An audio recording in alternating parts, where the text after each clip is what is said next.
Foodie ടോക്കിലേക്ക് ഏവർക്കും സ്വാഗതം.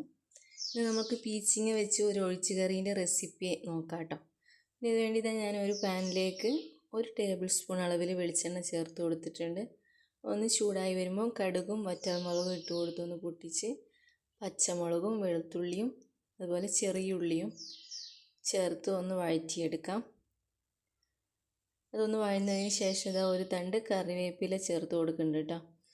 ഇതുപോലെ ഒന്ന് ട്രൈ ചെയ്തിട്ടില്ലെങ്കിൽ ഒന്ന് ട്രൈ ചെയ്ത് നോക്കണേ.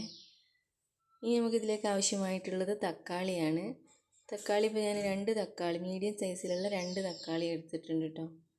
അതും ഒന്ന് ചെറുതാക്കി അരിഞ്ഞ് ചേർത്ത് കൊടുക്കാം. പിന്നെ പാകത്തിനുള്ള ഉപ്പും ചേർത്ത് ഒന്ന് മൂടി വെച്ച് തക്കാളീനെ ഒന്ന് സോഫ്റ്റാക്കി വേവിച്ചെടുക്കണം കേട്ടോ. മൂടി വെച്ചാൽ പെട്ടെന്ന് തന്നെ വെന്ത് കിട്ടും.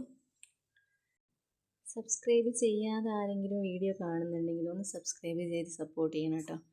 ഇതിലേക്ക് ആവശ്യമായ പൊടികൾ 1/2 ടീസ്പൂൺ അളവിൽ മഞ്ഞൾപ്പൊടിയും 1 ടീസ്പൂൺ അളവിൽ മുളക് പൊടിയാണ്. അതും ചേർത്ത് ഒന്ന് അതിൻ്റെ പച്ചമണം മാറുന്ന വരെ ഒന്ന് വഴറ്റിയെടുക്കുക. എന്നതിന് ശേഷം നമുക്ക് പീച്ചിങ്ങ ഇട്ട് കൊടുക്കാം. അപ്പോൾ പീച്ചിങ്ങ ഇതുപോലെ കട്ട് ചെയ്തത് കേട്ടോ. അധികം ചെറുതാക്കി കട്ട് ചെയ്യേണ്ട, കുറച്ചൊരു വലുപ്പത്തിൽ. ഇത് വേഗം വെന്ത് ഉടഞ്ഞു പോകുമല്ലോ, കുറച്ചൊരു വലുപ്പത്തിൽ വേണം കട്ട് ചെയ്യാനായിട്ട്. അതൊന്ന് ആ എണ്ണയിലും മസാലയിലും ഇട്ട് ഒന്ന് വഴറ്റിയതിന് ശേഷം ഇനി നമുക്കിതിലേക്ക് പരിപ്പ് ചേർത്ത് കൊടുക്കാം. അപ്പോൾ ഒരു 1/2 കപ്പ്, 1/4 കപ്പ് അളവിൽ പരിപ്പ് ഞാൻ വേവിച്ച് വെച്ചിട്ടുണ്ടായിരുന്നു. അതും കൂടെ ചേർത്ത് പാകത്തിനുള്ള വെള്ളവും ചേർത്ത് മൂടി വെച്ച് നല്ലതുപോലെ വേവിച്ചെടുക്കുക. ഒന്നെല്ലാം കമ്പൈനായി വരുന്നവരെ വേവിച്ചെടുക്കുക. പീച്ചിങ്ങ ഒന്ന് വെന്ത് കിട്ടണം.